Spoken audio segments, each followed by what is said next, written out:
Hi hello welcome back royal education Kannada channel. ಈಗಾಗಲೇ ನಾವು part 1, part 2, part 3, part 4 ತರಗತಿಗಳನ್ನ ವೀಕ್ಷಿಸಿದ್ವಿ. ಇದು part 5 ತರಗತಿ ಆಗಿರುತ್ತದೆ. ವೆರಿ ವೆರಿ ಇಂಪಾರ್ಟೆಂಟ್ ಆಗಿರ್ತಕ್ಕಂಥದ್ದು PCPSI ಪ್ರಮುಖ ಪ್ರಶ್ನೆಗಳ ವಿಶ್ಲೇಷಣೆ. ಟಾಪ್ 15 ಕ್ವಶನ್ಗಳನ್ನ ಮಸ್ತ್ ಆಗಿರ್ತಕ್ಕಂಥ ಕ್ವಶನ್ಗಳನ್ನ ಈ ಒಂದು ತರಗತಿಯಲ್ಲಿ ತಂದಿದ್ದೇನೆ. ಬನ್ನಿ ಒಂದೊಂದಾಗಿ ನೋಡ್ತಾ ಹೋಗೋಣ.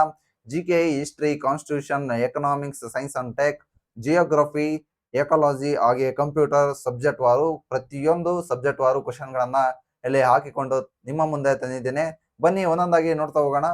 ಇಲ್ಲಿ 1967ರಲ್ಲಿ ಕುವೆಂಪುರವರ ಈ ಕೆಳಗಿನ ಯಾವ ಒಂದು ಕೃತಿಗೆ ಜ್ಞಾನಪೀಠ ಪ್ರಶಸ್ತಿ ದೊರಕಿತು ಅಂತ PSI 545 ಕ್ವಶನ್ ಪೇಪರ್ ನಲ್ಲಿ ಕೇಳಿದ್ರು. 545 ಹುದ್ದೆಗಳೇನಿದ್ವಲ್ಲ ಆ ಒಂದು ಇಯರ್ ನಲ್ಲಿ 2024ರಲ್ಲಿ ಕೇಳಿರ್ತಕ್ಕಂಥ ಕ್ವಶನ್. ಇಲ್ಲಿ ಆಪ್ಷನ್ ಎ ಮಲೆಗಳಲ್ಲಿ ಮದುಮಗಳು ಆಗುತ್ತೋ, ಆಪ್ಷನ್ ಬಿ ಕಾನೂರು ಹೆಗ್ಗಡತಿಗೆ ಈ ಒಂದು ಜ್ಞಾನಪೀಠ ಪ್ರಶಸ್ತಿಯನ್ನ ಪಡ್ಕೊಂಡ್ರು. ಶ್ರೀ ರಾಮಾಯಣ ದರ್ಶನಂ ಅಂತಕ್ಕಂಥ ಕೃತಿಗೆ ಕುವೆಂಪುರವರು ಜ್ಞಾನಪೀಠ ಪ್ರಶಸ್ತಿಯನ್ನ ಪಡ್ಕೊಂಡ್ರು. ಆಪ್ಷನ್ ಡಿ ಅಗ್ನಿ ಅಂಶ ಒಂದು ಕೃತಿಗೆ ಜ್ಞಾನಪೀಠ ಪ್ರಶಸ್ತಿಯನ್ನ ಪಡ್ಕೊಂಡ್ರು. ನಿಮ್ಗೆ ಈಗಾಗಲೇ ಗೊತ್ತಿದೆ, ಈಸಿ ಆಗಿರ್ತಕ್ಕಂಥ ಕ್ವಶನ್ ಅಂತ ಗೊತ್ತಿದೆ. ಇದು ಯಾವ ಒಂದು ಕನ್ನಡ ಭಾಷೆಯಲ್ಲಿ ಕುವೆಂಪುರವರು ಮೊಟ್ಟ ಮೊದಲ ಬಾರಿಗೆ ಶ್ರೀ ರಾಮಾಯಣ ದರ್ಶನಂ ಅಂತಕ್ಕಂಥ ಕೃತಿಗೆ ಜ್ಞಾನಪೀಠ ಪ್ರಶಸ್ತಿಯನ್ನ ಪಡ್ಕೊಂಡ್ವು.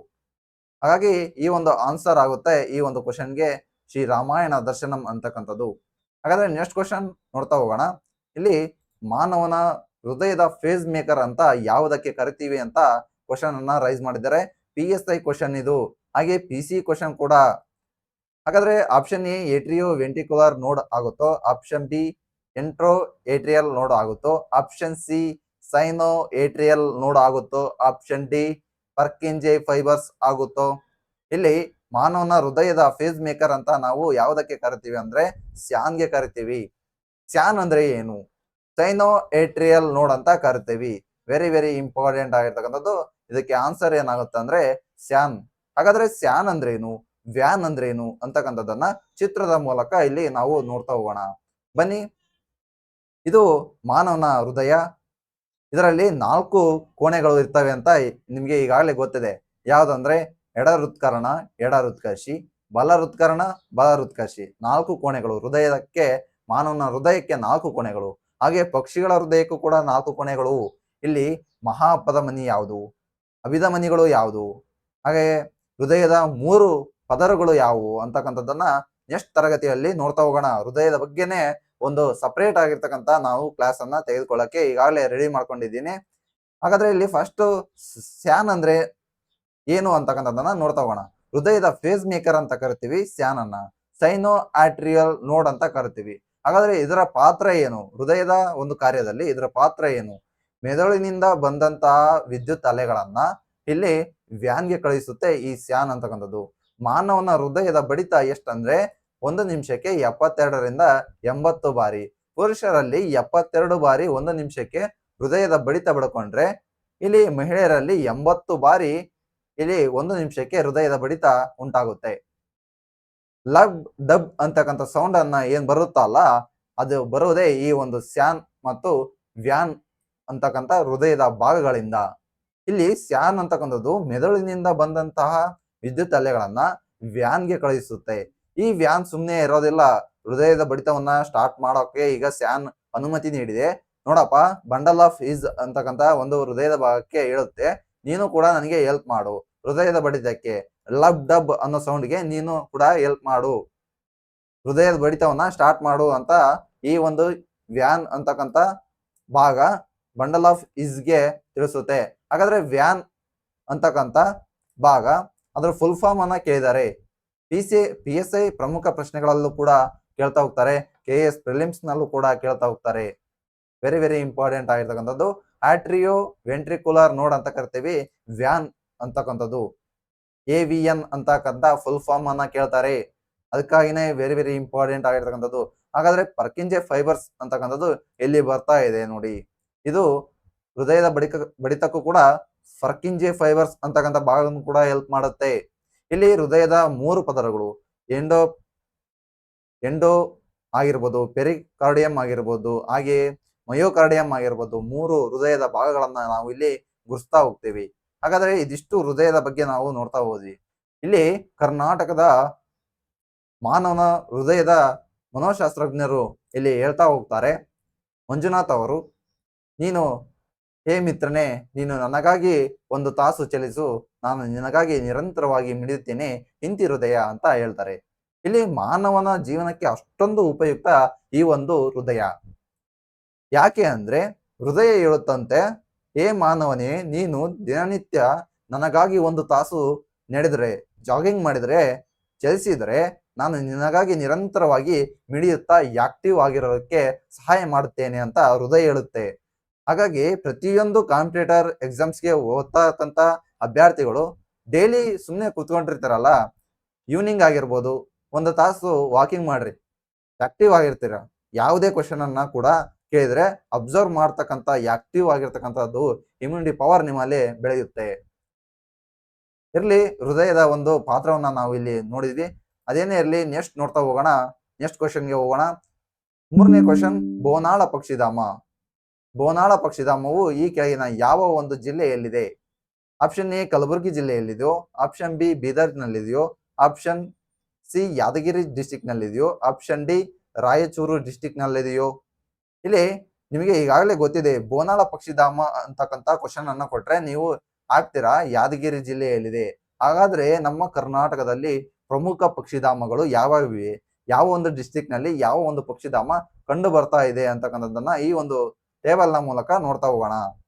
ಇಲ್ಲಿ ನೋಡ್ತಾ ಇರಬಹುದು, ಹತ್ತಿವೇರಿ ಪಕ್ಷಿಧಾಮ ಉತ್ತರ ಕನ್ನಡ ಡಿಸ್ಟಿಕ್ ನಲ್ಲಿ ಕಂಡು ಬರ್ತಾ ಇದೆ.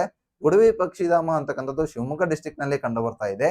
ರಂಗನತಿಟ್ಟು ಪಕ್ಷಿಧಾಮ ಮಂಡ್ಯ ಡಿಸ್ಟಿಕ್ ನಲ್ಲಿ ಕಂಡು ಬರ್ತಾ ಇದೆ. ಮಂಡಗದ್ದೆ ಪಕ್ಷಿಧಾಮ ಶಿವಮೊಗ್ಗದಲ್ಲಿ ಕಂಡು ಬರ್ತಾ ಇದೆ. ರಂಗನತಿಟ್ಟು ಪಕ್ಷಿಧಾಮ ಮಂಡ್ಯದಲ್ಲಿ ಕಂಡು ಬರ್ತಾ ಇದೆ. ಕೊಗ್ಗಲಾಡು ಪಕ್ಷಿಧಾಮ ತುಮಕೂರಿನಲ್ಲಿ ಕಂಡು ಬರ್ತಾ ಇದೆ. ಕೊಕ್ಕರ ಬೆಳ್ಳೂರು ಪಕ್ಷಿಧಾಮ ಮಂಡ್ಯದಲ್ಲಿ ಕಂಡು ಬರ್ತಾ ಇದೆ. ಕೇಳ್ತಾರೆ ಕ್ವಶನ್ ಅನ್ನ, PC ಎಕ್ಸಾಮ್ಸ್ ನಲ್ಲೂ ಕೇಳ್ತಾ ಇದ್ದಾರೆ. FDA, STA, KEA, KPSC ಪ್ರತಿಯೊಂದು ಎಕ್ಸಾಮ್ಸ್ಗೆ ಕರ್ನಾಟಕದಲ್ಲಿ ಬರ್ತಕ್ಕಂಥ ರಾಜ್ಯ ಸರ್ಕಾರದ ಎಕ್ಸಾಮ್ಸ್ಗೆ ಕೇಳ್ತಾ ಹೋಗ್ತಾರೆ. ಮಾಗಡಿ ಪಕ್ಷಿಧಾಮ ಯಾವ ಒಂದು ಡಿಸ್ಟಿಕ್ ನಲ್ಲಿ ಕಂಡು ಬರ್ತಾ ಇದೆ? ಗದಗದಲ್ಲಿ. ಬಂಕಾಪುರ ನವಿಲುಧಾಮ ಹಾವೇರಿಯಲ್ಲಿ ಕಂಡು ಬರ್ತಾ ಇದೆ. ಬೋನಾಳ ಪಕ್ಷಿಧಾಮ ಎಲ್ಲಿ ಕಂಡು ಬರ್ತಾ ಇದೆ? ಯಾದಗಿರಿಯಲ್ಲಿ ಕಂಡು ಬರ್ತಾ ಇದೆ. ಹಾಗೆ ಆದಿಚುಂಚನಗಿರಿ ನವಿಲುಧಾಮ ಎಲ್ಲಿ ಕಂಡು ಬರ್ತಾ ಇದೆ? ಮಂಡ್ಯದಲ್ಲಿ ಕಂಡು ಬರ್ತಾ ಇದೆ. ಪ್ರತಿಯೊಂದು ಇಂಪಾರ್ಟೆಂಟ್ ರೀ, ನೋಡ್ತಾ ಹೋಗ್ರಿ. ಹಾಗಾದ್ರೆ ನೆಕ್ಸ್ಟ್ ನೋಡ್ತಾ ಹೋಗೋಣ. ಸೂಸೈಡ್ ಬ್ಯಾಗ್ ಎಂದು ಕರೆಯಲ್ಪಡುವ ಪ್ರಾಣಿ ಕೋಶದ ಈ ಭಾಗವು ಅಂತ ಕ್ವಶನ್ ಅನ್ನ ಕೇಳಿದರೆ PSI 402 ಅಂತಕ್ಕಂಥ ಹುದ್ದೆ ಏನಿದ್ವಲ್ಲ 2024-25ರಲ್ಲಿ ಕೇಳಿರ್ತಕ್ಕಂಥ ಕ್ವಶನ್ ವೆರಿ ವೆರಿ ಇಂಪಾರ್ಟೆಂಟ್ ಆಗಿರ್ತಕ್ಕಂಥದ್ದು. ಇಲ್ಲಿ ಆಪ್ಷನ್ ಎ ಲೈಸೋಸೋಮ್ ಆಗುತ್ತೋ, ಆಪ್ಷನ್ ಬಿ ರೈಬೋಸೋಮ್ ಆಗುತ್ತೋ, option C mitochondria, option D centrosome ಆಗುತ್ತೋ? ಇವೆಲ್ಲವೂ ಕೂಡ ಪ್ರಾಣಿ ಜೀವಕೋಶದಲ್ಲಿ ಕಂಡು ಬರ್ತಕ್ಕಂಥ ಪ್ರಮುಖ ಭಾಗಗಳು. ಹಾಗಾದ್ರೆ ಇವುಗಳ ಪಾತ್ರ ಏನು? ಸೂಸೈಡ್ ಬ್ಯಾಗ್ ಅಂತ ಯಾವುದಕ್ಕೆ ಕರಿತೀವಿ? ಇಲ್ಲಿ ಲೈಸೋಸೋಮ್ಗೆ ನಾವು ಸೂಸೈಡ್ ಬ್ಯಾಗ್ ಅಂತ ಕರಿತೀವಿ. ಸೂಸೈಡ್ ಬ್ಯಾಗ್ ಅಂದ್ರೆ ಇಷ್ಟೇ, ಆತ್ಮಹತ್ಯಾ ಚೀಲ ಅಂತ ಕರಿತೀವಿ ಕನ್ನಡದಲ್ಲಿ. ಇತ್ತೀಚೆಗೆ ಪ್ರತಿಯೊಂದು ಕ್ವಶನ್ ಪೇಪರ್ ನಲ್ಲಿ ಬರ್ತಕ್ಕಂಥ ಕ್ವಶನ್ ಪೇಪರ್ ನಲ್ಲಿ ಕನ್ನಡ ಪದಗಳನ್ನ ಅವಾಯ್ಡ್ ಮಾಡಿ ಇಂಗ್ಲಿಷ್ ಪದಗಳನ್ನ, ಆಂಗ್ಲ ಪದಗಳನ್ನ ಬಳಸ್ತಾ ಇದ್ದಾರೆ. ಇಲ್ಲಿ ಕನ್ನಡ ಪದವನ್ನು ನೆನಪಿನಲ್ಲಿ ಇಟ್ಕೋಬೇಕು, ಇಂಗ್ಲಿಷ್ ಪದಗಳನ್ನ ಕೂಡ ನೆನಪಿನಲ್ಲಿ ಇಟ್ಕೋಬೇಕು. ಹಾಗಾದ್ರೆ ಇವುಗಳ ಕಾರ್ಯಗಳನ್ನ ಚಿತ್ರದ ಮೂಲಕ ನೋಡ್ತಾ ಹೋಗೋಣ. ಇದು ಪ್ರಾಣಿ ಜೀವಕೋಶ. ಹಾಗಾದ್ರೆ ಪ್ರಾಣಿ ಜೀವಕೋಶದಲ್ಲಿ ಮೈಟೋಕಾಂಡ್ರಿಯಾದ ಪಾತ್ರ ಏನು? ಇಲ್ಲಿ ವೆರಿ ವೆರಿ ಇಂಪಾರ್ಟೆಂಟ್ ಆಗಿರ್ತಕ್ಕಂಥದ್ದು DNA ಲೈಸೋಸೋಮ್ ಆಗಿರ್ಬೋದು, ಹಾಗೆ ಎಂಡೋಪ್ಲಾಸ್ಮಿಕ್ ರೆಟಿಕ್ಯುಲಮ್ ಆಗಿರ್ಬೋದು. ಎಂಡೋಪ್ಲಾಸ್ಮಿಕ್ ರೆಟಿಕ್ಯುಲಮ್ ನಲ್ಲಿ 2 ಭಾಗಗಳು ಬರ್ತವೆ, ಒರಟಾದ ಎಂಡೋಪ್ಲಾಸ್ಮಿಕ್ ರೆಟಿಕ್ಯುಲಮ್, ಹಾಗೆ ನಯವಾದ ಎಂಡೋಪ್ಲಾಸ್ಮಿಕ್ ರೆಟಿಕ್ಯುಲಮ್. ಇವುಗಳ ಪಾತ್ರ ಏನು? ರೈಬೋಸೋಮ್ ಅವುಗಳ ಪಾತ್ರ ಏನು? ಗಾಲ್ಗಿ ಸಂಕೀರ್ಣಗಳ ಪಾತ್ರ ಏನು? ಸೆಂಟ್ರಿಯೋಲ್ಗಳ ಪಾತ್ರ ಏನು? ಪ್ರತಿಯೊಂದು ಇಂಪಾರ್ಟೆಂಟ್ ಆಗಿರ್ತಕ್ಕಂಥದ್ದು. ಇಲ್ಲಿ ಸೆಲ್ ಮೆಂಬ್ರೇನ್ ಅಂತ ಕರಿತೀವಿ. ಪದರ, ಪ್ರಾಣಿ ಜೀವಕೋಶದ ಪದರವನ್ನು ನಾವು ಸೆಲ್ ಮೆಂಬ್ರೇನ್ ಅಂತ ಕರಿತೀವಿ. ಸೈಟೋಪ್ಲಾಸ್ಮಾ, ಪ್ರಾಣಿ ಜೀವಕೋಶದಲ್ಲಿ ಕಂಡು ಬರ್ತಕ್ಕಂಥ ರಸದಾತವನ್ನು ನಾವು ಇಲ್ಲಿ ಸೈಟೋಪ್ಲಾಸ್ಮಾ ಅಂತ ಕರಿತೀವಿ. ಮೈಟೋಕಾಂಡ್ರಿಯಾ ನೋಡಿ, ಶಕ್ತಿ ಉತ್ಪಾದನಾ ಕೇಂದ್ರ. ರೈಬೋಸೋಮ್ ಕೂಡ ಇಲ್ಲಿ ರಾಸಾಯನಿಕ ಉತ್ಪಾದನಾ ಕೇಂದ್ರ ಅಂತ ಕರಿತೀವಿ ರೈಬೋಸೋಮ್ಗೆ. ವೆರಿ ವೆರಿ ಇಂಪಾರ್ಟೆಂಟ್ ಆಗಿರ್ತಕ್ಕಂಥದ್ದು.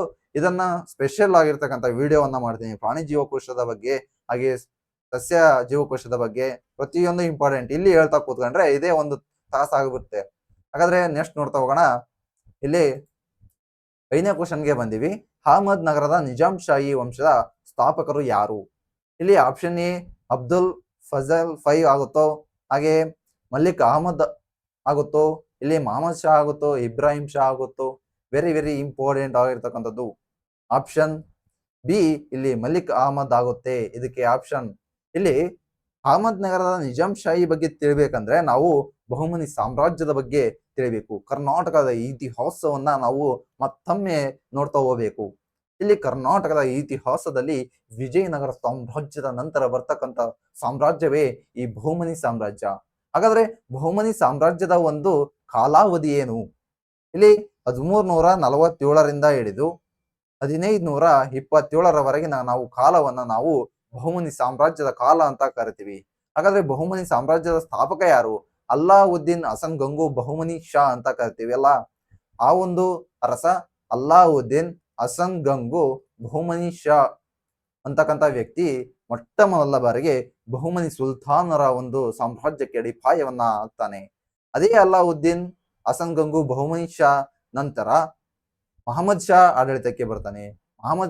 ಒಂದನೇ ಮಹಮ್ಮದ್ ಶಾ, ಎರಡನೇ ಮಹಮ್ಮದ್ ಶಾ, ಹೀಗೆ ಆಡಳಿತಕ್ಕೆ ಬರ್ತಾರೆ.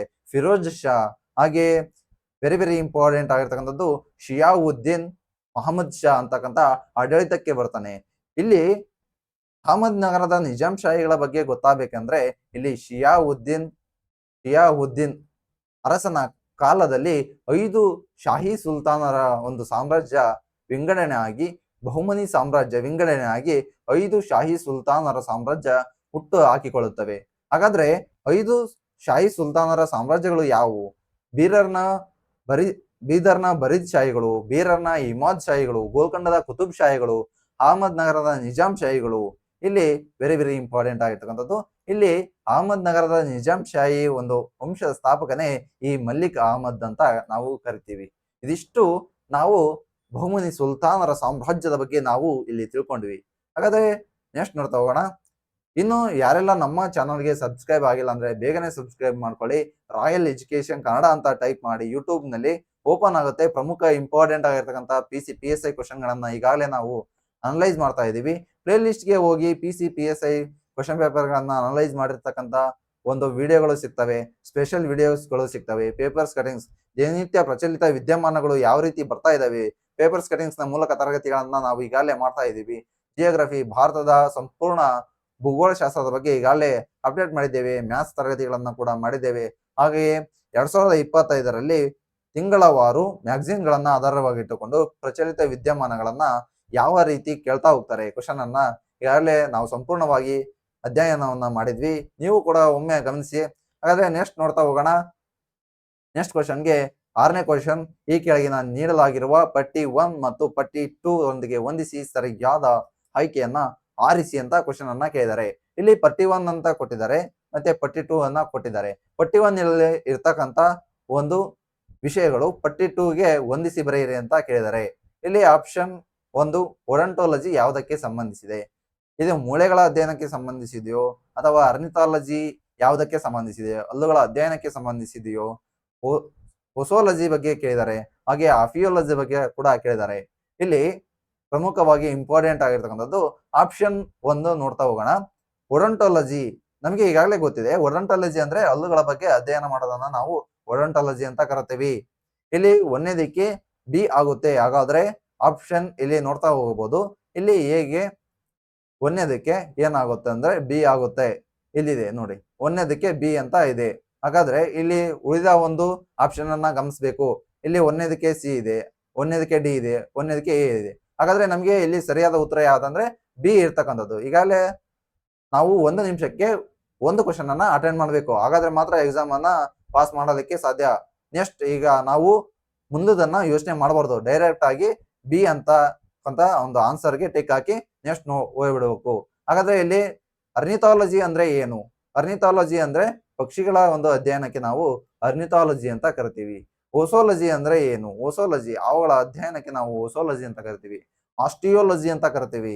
ಇಲ್ಲಿ ಆಸ್ಟಿಯೋಲಜಿ ಅಂತ ಕರಿತೀವಿ. ಯಾವುದರ ಒಂದು ಅಧ್ಯಯನವನ್ನ ಅಂದ್ರೆ ಮೂಳೆಗಳ ಅಧ್ಯಯನವನ್ನ ನಾವು ಆಸ್ಟಿಯೋಲಜಿ ಅಂತ ಕರಿತೀವಿ. ಹಾಗಾದ್ರೆ ಅಂಕಾಲಜಿ ಅಂದ್ರೆ ಏನು? ಕ್ಯಾನ್ಸರ್ಗಳ ಬಗ್ಗೆ ಅಧ್ಯಯನ ಮಾಡತಕ್ಕಂಥದ್ದು. ಹಾಗಾದ್ರೆ ಸಿರಿಕಲ್ಚರ್ ಅಂದ್ರೆ ಏನು? ಎಪಿಕಲ್ಚರ್ ಅಂದ್ರೆ ಏನು? ಸಿರಿಕಲ್ಚರ್ ಅಂದ್ರೆ ರೇಷ್ಮೆಗಳ ಬಗ್ಗೆ ಅಧ್ಯಯನ ಮಾಡಿರ್ತಕ್ಕಂಥದ್ದು. ಹಾಗಾದ್ರೆ ಎಪಿಕಲ್ಚರ್ ಅಂದ್ರೆ ಜೇನು ಹುಳುಗಳ ಬಗ್ಗೆ ಅಧ್ಯಯನ ಮಾಡ್ತಕ್ಕಂಥದ್ದು. ಹೀಗೆ ಪ್ರತಿಯೊಂದು ನೀವು ನೋಡ್ತಾ ಹೋಗ್ಬೇಕು. ಹಾಗಾದ್ರೆ ಮಾತ್ರ ಎಕ್ಸಾಮ್ ನಲ್ಲಿ ಯಾವ ಕ್ವಶನ್ ಅನ್ನ ಕೇಳಿದ್ರು ಕೂಡ ನೀವು ಆನ್ಸರ್ ಹಾಕಿ ಬರ್ತೀರಾ. ಸೈನ್ಸ್ ನಲ್ಲಿ ಇಂಪಾರ್ಟೆಂಟ್ ಆಗಿರ್ತಕ್ಕಂಥದ್ದು ಇದಿಷ್ಟು. ನೆಕ್ಸ್ಟ್ ಕ್ವಶನ್ಗೆ ಹೋಗೋಣ. ಕೆಳಗಿನವರುಗಳಲ್ಲಿ ಭಾರತದ ಕೊನೆಯ ಗವರ್ನರ್ ಜನರಲ್ ಅಂತ ಕೇಳಿದ್ದಾರೆ. ಹಾಗಾದ್ರೆ option A lord Mount baton ಆಗುತ್ತೋ, ಆಪ್ಷನ್ ಬಿ ಸಿ ರಾಜಗೋಪಾಲಾಚಾರಿ ಆಗುತ್ತೋ, option C doctor Rajendra Prasad ಆಗುತ್ತೋ, ಆಪ್ಷನ್ ಡಿ ಲಾರ್ಡ್ ವೇವೆಲ್ ಆಗುತ್ತೋ. ಇಲ್ಲಿ ಬಂಗಾಳದ ಮೊಟ್ಟ ಮೊದಲ ಗವರ್ನರ್ ಜನರಲ್ 1765 ನಲ್ಲಿ ಆಯ್ಕೆ ಆಗ್ತಾರೆ. ಯಾರಂದ್ರೆ ರಾಬರ್ಟ್ ಕ್ಲೈವ್ ಮೊಟ್ಟ ಮೊದಲ ಬಾರಿಗೆ ಬಂಗಾಳದ ಗವರ್ನರ್ ಆಗಿ ಆಯ್ಕೆ ಆಗ್ತಾರೆ. ನೆಕ್ಸ್ಟ್ ಬಂಗಾಳದ ಗವರ್ನರ್ ಜನರಲ್ ಆಗಿ ಯಾರಾಗ್ತಾರೆ ಅಂದ್ರೆ ಲಾರ್ಡ್ ವಾರನ್ ಹೇಸ್ಟಿಂಗ್ ರವರು ಆಯ್ಕೆ ಆಗ್ತಾರೆ ಬಂಗಾಳದ ಗವರ್ನರ್ ಜನರಲ್ ಆಗಿ. ಇಲ್ಲಿ ಬಂಗಾಳದ ಗವರ್ನರ್ ಬೇರೆ, ಬಂಗಾಳದ ಗವರ್ನರ್ ಜನರಲ್ ಬೇರೆ. ಹಾಗಾದ್ರೆ ಭಾರತದ ಮೊಟ್ಟ ಮೊದಲ ಬಾರಿಗೆ ಭಾರತದ ಗವರ್ನರ್ ಜನರಲ್ ಆಗಿ ಯಾರು ಆಯ್ಕೆ ಆಗ್ತಾರೆ ಅಂದ್ರೆ ಲಾರ್ಡ್ ವಿಲಿಯಂ ಬೆಂಟಿಕ್ ರವರು ಆಯ್ಕೆ ಆಗ್ತಾರೆ. ಹಾಗಾದ್ರೆ ಭಾರತದ ಮೊದಲ ವೈಸ್ರಾಯ್ ಆಗಿ ಯಾರು ಆಯ್ಕೆ ಆಗ್ತಾರೆ ಅಂದ್ರೆ ಲಾರ್ಡ್ ಕ್ಯಾನಿಂಗ್ ರವರು ಆಯ್ಕೆ ಆಗ್ತಾರೆ. ಇಲ್ಲಿ ಭಾರತದ ಕೊನೆಯ ಗವರ್ನರ್ ಜನರಲ್ ಅಂತ ಕೇಳಿದರೆ, ಹಾಗಾದ್ರೆ ಭಾರತದ ಕೊನೆಯ ಗವರ್ನರ್ ಜನರಲ್ ಯಾರು ಆಗ್ತಾರೆ ಅಂದ್ರೆ ಸಿ ರಾಜಗೋಪಾಲಾಚಾರ್ಯರವರು ಆಗ್ತಾರೆ ಭಾರತದ ಕೊನೆಯ ಗವರ್ನರ್ ಜನರಲ್. ಸ್ವತಂತ್ರ ಭಾರತದ ಮೊದಲ ಭಾರತೀಯ ಗವರ್ನರ್ ಜನರಲ್ ಅಂದ್ರೂ ಕೂಡ ಇಲ್ಲಿ ಸಿ ರಾಜಗೋಪಾಲಾಚಾರ್ಯರವರು ಆಗ್ತಾರೆ. ಕನ್ಫ್ಯೂಸ್ ಆಗಬೇಡಿ. ಸ್ವತಂತ್ರ ಭಾರತದ ಮೊಟ್ಟ ಮೊದಲ ಭಾರತದ ಗವರ್ನರ್ ಜನರಲ್ ಯಾರಂದ್ರೆ ಲಾರ್ಡ್ ಮೌಂಟ್ ಬ್ಯಾಟನ್. ಅದೇ ಸ್ವತಂತ್ರ ಭಾರತದ ಮೊಟ್ಟ ಮೊದಲ ಭಾರತೀಯ ಗವರ್ನರ್ ಜನರಲ್ ಯಾರಂದ್ರೆ ಸಿ ರಾಜಗೋಪಾಲಾಚಾರಿ. ಅದೇ ಭಾರತದ ಕೊನೆಯ ಗವರ್ನರ್ ಜನರಲ್ ಅಂದ್ರೂ ಕೂಡ ಈ ಸಿ ರಾಜಗೋಪಾಲಾಚಾರ್ಯರವರು ಆಯ್ಕೆ ಆಗ್ತಾರೆ. ಹಾಗಾದ್ರೆ ನೆಕ್ಸ್ಟ್ ನೋಡ್ತಾ ಹೋಗೋಣ. ಕಾಳಿ ನದಿ ಕಣಿವೆಯಲ್ಲಿರುವ ಜಲವಿದ್ಯುತ್ ಸ್ಥಾವರಗಳಿಗೆ ಸಂಬಂಧಿಸಿದಂತೆ ಮೂಲ ಸ್ಥಾನದಿಂದ ಅಂತಿಮ ಹಂತದವರೆಗೆ ಯಾವ ಅನುಕ್ರಮಣಿ ಸರಿಯಾಗಿದೆ ಅಂತ ಕೊಟ್ಟಿದ್ದಾರೆ. ಈ ಕೆಳಗಿನವುಗಳಲ್ಲಿ ಯಾವುದು ಕಾಳಿ ನದಿ ಜಲವಿದ್ಯುತ್ ಯೋಜನೆಗಳಿಗೆ ಪ್ರಾಜೆಕ್ಟ್ಗೆ ಸರಪಣಿಯಾಗಿ ಸರಿಯಾಗಿದೆ ಅಂತ ಕ್ವಶನ್ ಅನ್ನ ಕೇಳಿದ್ದಾರೆ. ಅರ್ಥ ಮಾಡ್ಕೊಳ್ಳಿ. ಮೊಟ್ಟ ಮೊದಲ ಬಾರಿಗೆ ಉತ್ತರದಿಂದ ದಕ್ಷಿಣದವರೆಗೆ ಮತ್ತೆ ಪೂರ್ವದಿಂದ ಪಶ್ಚಿಮದವರೆಗೆ ನೀವು ಅಬ್ಸರ್ವ್ ಮಾಡಬೇಕು. ಇಲ್ಲಿ ಅನುಕ್ರಮಣಿ ಅಂತ ಕೇಳಿದರೆ ಕಾಳಿ ನದಿ ಹುಟ್ಟುವ ಸ್ಥಾನದಿಂದ ಹಿಡಿದು ಕಾಳಿ ನದಿ ಯಾವ ಒಂದು ಸಮುದ್ರಕ್ಕೆ ಸೇರಿಕೊಳ್ಳುತ್ತೆ ಅಂದ್ರೆ ಇಲ್ಲಿ ಅರಬ್ಬಿ ಸಮುದ್ರಕ್ಕೆ ಸೇರಿಕೊಳ್ಳುತ್ತೆ. ಅಲ್ಲಿವರೆಗೂ ಕೂಡ ಕಾಲಾನುಕ್ರಮದಲ್ಲಿ ನಾವು ಯಾವ ಯಾವ ಜಲವಿದ್ಯುತ್ ಯೋಜನೆಗಳನ್ನ ನೋಡ್ತೀವಿ ಅಂತ ಕ್ವಶನ್ ಅನ್ನ ಕೇಳಿದರೆ ಇಲ್ಲಿ. ಹಾಗಾದ್ರೆ ಇಲ್ಲಿ ಮ್ಯಾಪ್ ನ ಮೂಲಕ ನೋಡ್ತಾ ಇರಬಹುದು. ಫಸ್ಟ್ ಯಾವ್ದು ಬರುತ್ತೆ ಜಲವಿದ್ಯುತ್ ಯೋಜನೆ ಕಾಳಿ ನದಿಗೆ ನಿರ್ಮಿಸಿರೋದಂದ್ರೆ ಸೂಪ ಬರುತ್ತೆ. ನೆಕ್ಸ್ಟ್ ಯಾವ್ದು ಬರುತ್ತೆ ಅಂದ್ರೆ ನಾಗಜರಿ ಬರುತ್ತೆ. ಇಲ್ಲಿ ಕಾಳಿ ನದಿ ಅಂತ ಕೊಟ್ಟಿದ್ದಾರೆ. ಇಲ್ಲಿ ನೆಕ್ಸ್ಟ್ ಕೊಡಸಳ್ಳಿ ಬರುತ್ತೆ. ಕೊನೆಯದಾಗಿ ಕದ್ರಾ ಬರುತ್ತೆ. ಹಾಗಾದ್ರೆ ಆಪ್ಷನ್ ನಲ್ಲಿ ಯಾವ್ದು ನೋಡ್ರಿ ಸರಿಯಾದ ಉತ್ತರ? ಫಸ್ಟ್ ಸೂಪ ಇರ್ಬೋದು, ಸೆಕೆಂಡ್ ನಾಗಜರಿ, ಮೂರನೇದು ಕೊಡಸಳ್ಳಿ, ನಾಲ್ಕನೇದು ಕದ್ರಾ. ಹಾಗಾದ್ರೆ ಆಪ್ಷನ್ ಬಿ ಸರಿಯಾದ ಉತ್ತರ ಆಗುತ್ತೆ. ಈ ರೀತಿ ನಾವು ಮ್ಯಾಪ್ ನ ಮೂಲಕ ಅಧ್ಯಯನ ಮಾಡಬೇಕು. ಹಾಗಾದ್ರೆ ಮಾತ್ರ PSI ಆಗಿರ್ಲಿ ಯಾವುದೇ ಕ್ವಶನ್ ಪೇಪರ್ ನಲ್ಲಿ ಕೊಟ್ಟರು ಕೂಡ ನಾವು ಆನ್ಸರ್ ಹಾಕಿ ಬರ್ತೀವಿ. ಹಾಗಾದ್ರೆ ನೆಕ್ಸ್ಟ್ ಕ್ವಶನ್ಗೆ ಹೋಗೋಣ. ಭಾರತೀಯ ಕ್ರೀಡಾಪಟುಗಳು ಹಾಗೂ ಅವರಿಗೆ ಸಂಬಂಧಿಸಿದ ಕ್ರೀಡೆಗಳನ್ನ ಇಲ್ಲಿ ಹೊಂದಿಸಿ ಬರೆಯಿರಿ ಅಂತ ಕೇಳಿದ್ದಾರೆ. ಕ್ವಶನ್ ಅನ್ನ ಹೊಂದಿಸಿ ಬರೆಯಿರಿ ಇತ್ತೀಚೆಗೆ ಬರ್ತಕ್ಕಂಥ ಕ್ವಶನ್ ಪೇಪರ್ ಗಳಲ್ಲಿ ಅತಿ ಹೆಚ್ಚು ಕೇಳ್ತಾ ಇದ್ದಾರೆ. ಯಾಕಂದ್ರೆ ಟೈಮ್ ವೇಸ್ಟ್ ಮಾಡಿಸ್ಬೇಕು. ಆದ ಕಾರಣ ಇಲ್ಲಿ ಹೊಂದಿಸಿ ಬರೆಯಿರಿ ಅಂತ ಕ್ವಶನ್ ಅನ್ನ ಕೇಳ್ತಾ ಹೋಗ್ತಾರೆ. ಇಲ್ಲಿ ಪಟ್ಟಿ 1 ಕೊಟ್ಟಿದ್ದಾರೆ ಕ್ರೀಡಾಪಟುಗಳ ಹೆಸರು, ಪಟ್ಟಿ 2 ಅಲ್ಲಿ ಕೊಟ್ಟಿದ್ದಾರೆ ಕ್ರೀಡೆಯ ಹೆಸರು. ಅಂದ್ರೆ ಇಲ್ಲಿ ಕ್ರೀಡಾಪಟುಗಳು ಯಾವ ಒಂದು ಕ್ರೀಡೆಗೆ ಸಂಬಂಧಿಸಿದ್ದಾರೆ ಅಂತ ಕ್ವಶನ್ ಅನ್ನ ಕೇಳಿದ್ದಾರೆ.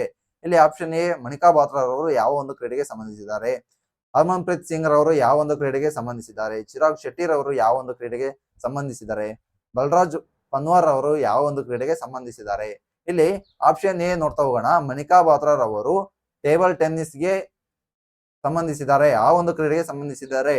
ಯಾಕೆ ಈ ಒಂದು ಕ್ವಶನ್ ಅನ್ನ ಕೇಳಿದ್ದಾರೆ ಅಂದ್ರೆ ಇಲ್ಲಿ ಕಂಚಿನ ಪದಕವನ್ನ ಪಡ್ಕೊಳ್ಳೋದಕ್ಕೆ ಮಣಿಕಾ ಬಾತ್ರಾ ರವರು ಒಲಿಂಪಿಕ್ ನಲ್ಲಿ ಫ್ರಾನ್ಸ್ ನ ಒಲಿಂಪಿಕ್ ನಲ್ಲಿ ಇತ್ತೀಚೆಗೆ ನಡೆದಿರ್ತಕ್ಕಂಥ ಒಲಿಂಪಿಕ್ ನಲ್ಲಿ ಕಂಚಿನ ಪದಕವನ್ನ ಗೆಲ್ತಾರೆ ಈ ಮಣಿಕಾ ಬಾತ್ರಾ ರವರು. ಅದಕ್ಕಾಗಿ ಈ ಒಂದು ಕ್ವಶನ್ ಅನ್ನ ರೈಸ್ ಮಾಡಿದ್ದಾರೆ. 2024ರಲ್ಲಿ ನಡೆದಿದ್ವು ಪ್ಯಾರಿಸ್ ಒಲಿಂಪಿಕ್ಸ್ ನಡೆದಿದ್ವು. ಅದಕ್ಕಾಗಿ ಈ ಒಂದು ಕ್ವಶನ್ ಅನ್ನ ರೈಸ್ ಮಾಡಿದ್ದಾರೆ. ಹಾಗಾದ್ರೆ ಆಪ್ಷನ್ ಎಗೆ ಇಲ್ಲಿ ಆಪ್ಷನ್ 2 ಸರಿಯಾದ ಉತ್ತರ ಆಗುತ್ತೆ. ಹಾಗಾದ್ರೆ ಇಲ್ಲಿ ಆಪ್ಷನ್ ನೋಡ್ತಾ ಹೋಗೋಣ. ಆಪ್ಷನ್ ಎಗೆ ಆಪ್ಷನ್ 2 ಸರಿಯಾದ ಉತ್ತರ 2 ಇದಾವೆ. ಹಾಗಾದ್ರೆ ನೆಕ್ಸ್ಟ್ ನೋಡ್ತಾ ಹೋಗೋಣ. ಹರ್ಮನ್ಪ್ರೀತ್ ಸಿಂಗ್ ರವರು ಯಾವ ಒಂದು ಕ್ರೀಡೆಗೆ ಸಂಬಂಧಿಸಿದ್ದಾರೆ ಅಂದ್ರೆ ಹಾಕಿ ಕ್ರೀಡೆಗೆ ಸಂಬಂಧಿಸಿದ್ದಾರೆ. ಹರ್ಮನ್ಪ್ರೀತ್ ಸಿಂಗ್ ರವರು ಹಾಕಿ ಕ್ರೀಡೆಗೆ ಸಂಬಂಧಿಸಿದ್ದಾರೆ. ಹಾಗಾದ್ರೆ ಇಲ್ಲಿ ಆಪ್ಷನ್ ಬಿಗೆ ಒಂದೇ ಆಪ್ಷನ್ ಯಾವುದು ಸರಿಯಾದ ಉತ್ತರ ಇದೆ ಅಂತಕ್ಕಂಥದ್ದು ನೋಡ್ತಾ ಹೋಗೋಣ. ಇಲ್ಲಿ ಆಪ್ಷನ್ 2 ಸರಿಯಾದ ಉತ್ತರ ಆಗುತ್ತೆ. ಬೇಗನೆ ಟಿಕ್ ಮಾಡಿ ನೆಕ್ಸ್ಟ್ ಕ್ವಶನ್ಗೆ ಹೋಗ್ಬೇಕು. ಇಲ್ಲಿ ಚಿರಾಗ್ ಶೆಟ್ಟಿ ರವರು ಯಾವ ಒಂದು ಕ್ರೀಡೆಗೆ ಸಂಬಂಧಿಸಿದ್ದಾರೆ ಅಂದ್ರೆ ಬ್ಯಾಡ್ಮಿಂಟನ್ ಕ್ರೀಡೆಗೆ ಸಂಬಂಧಿಸಿದ್ದಾರೆ.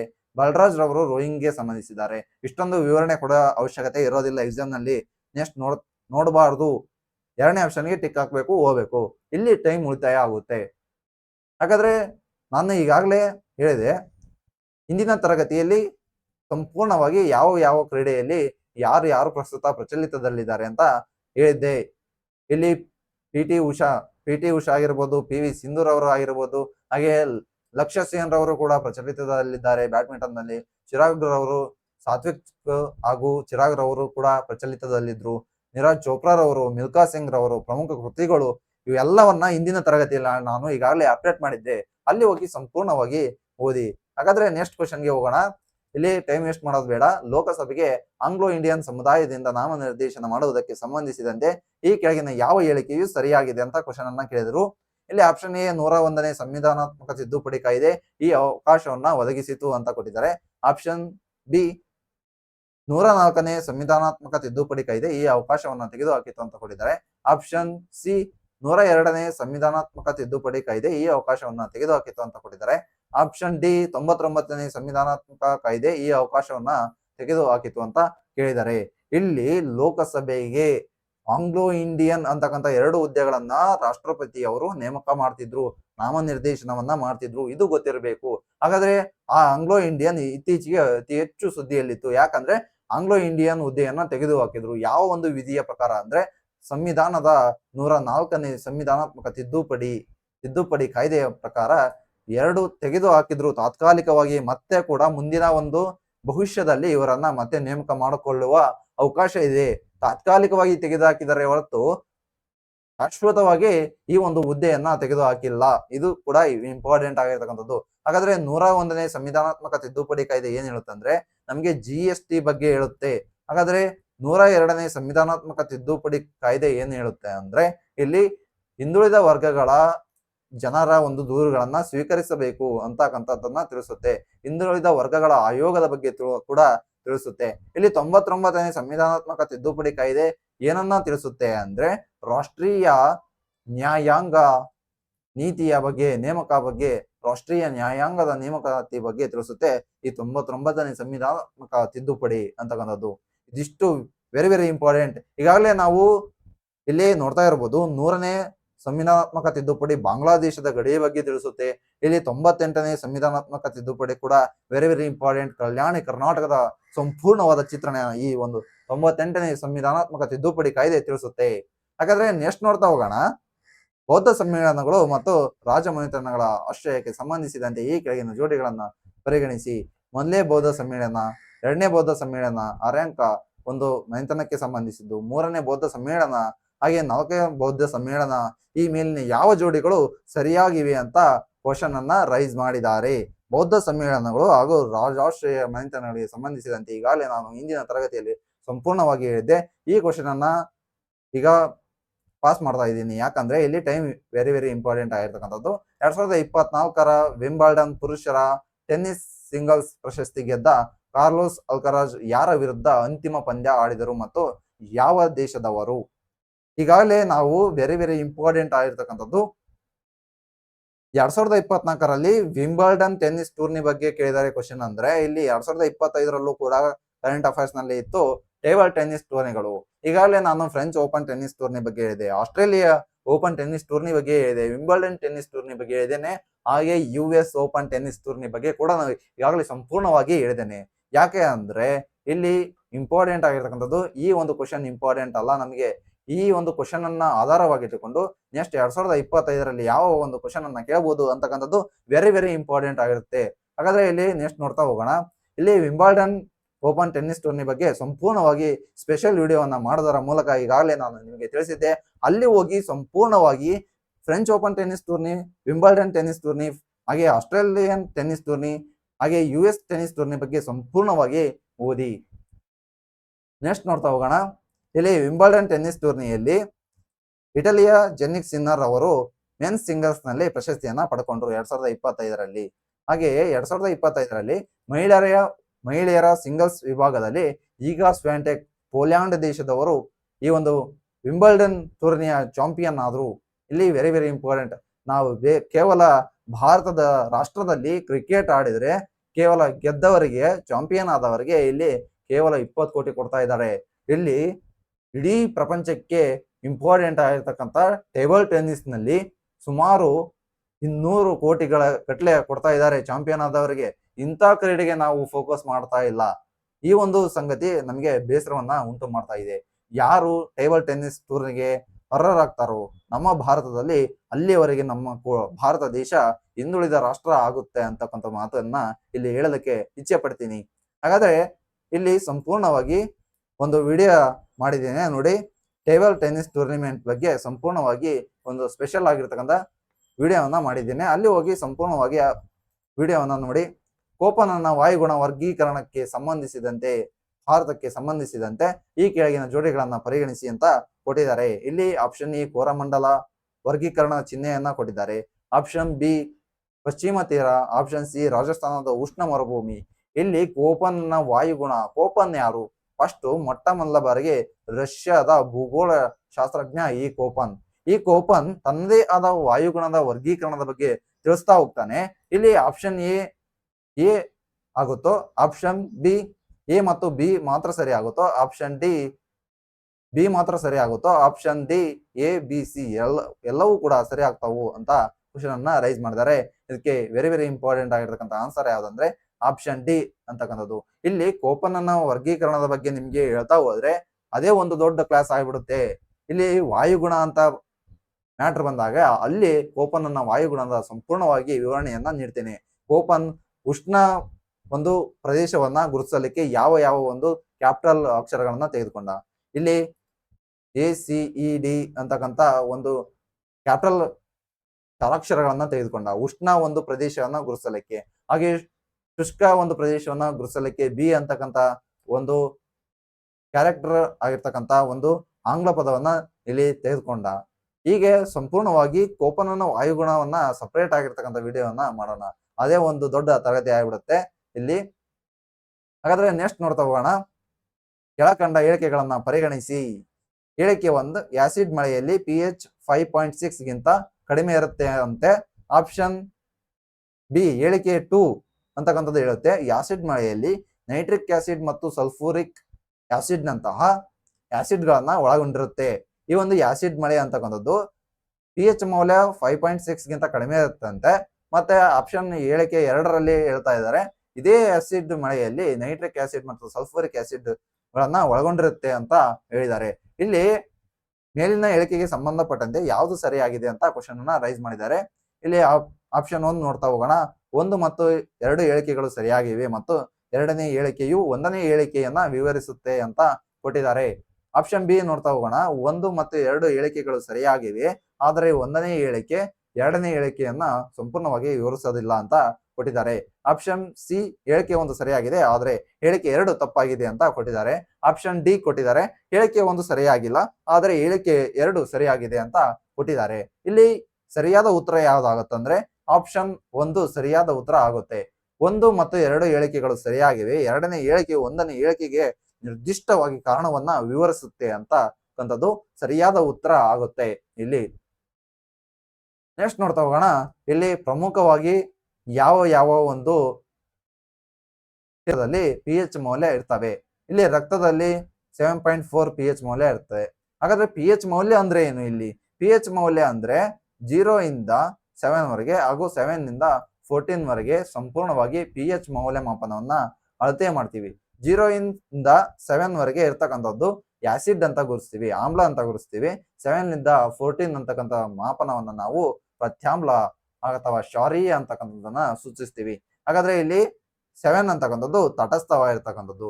ಇಲ್ಲಿ ಉಪ್ಪನೂ ಇರೋದಿಲ್ಲ, ಹುಳಿನೂ ಇರೋದಿಲ್ಲ, ಸುಡೋದು ಇಲ್ಲ, ಇಲ್ಲಿ ತಣ್ಣಗೂ ಕೂಡ ಆಗೋದಿಲ್ಲ ಅಂತಕ್ಕಂಥದ್ದು ತಿಳಿಸುತ್ತೆ.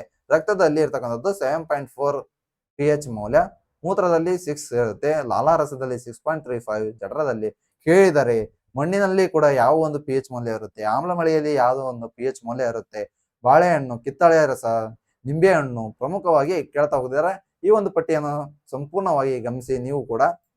ಹಾಗಾದ್ರೆ ನೆಕ್ಸ್ಟ್ ಕ್ವಶನ್ಗೆ ಹೋಗೋಣ. ಕೊನೆಯ ಕ್ವಶನ್ಗೆ ಬಂದಿದ್ದೇವೆ. ಕರ್ನಾಟಕದಲ್ಲಿ ಸ್ವತಂತ್ರ ಚಳುವಳಿಯ ಸಂಘಟನೆಗಳಿಗೆ ಸಂಬಂಧಿಸಿದಂತೆ ಈ ಕೆಳಗಿನವುಗಳನ್ನು ಪರಿಗಣಿಸಿ.